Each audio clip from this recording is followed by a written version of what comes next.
This is the Masters Brush Cleaner and Preserver. A really simple and easy to use brush cleaner. I've been using it for a few years now for my miniature painting brushes.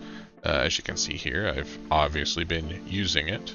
It helps extend the life of your brushes. It'll work on sable, bristle, and synthetic brushes. It helps remove oils, acrylics, watercolors, stains, and varnishes. It's really easy to use. You just need to wet your brush in some warm water. Dip it in here, rubbing it all along and getting a little bit on your brush. Then you take it in your brush and lather it into the bristles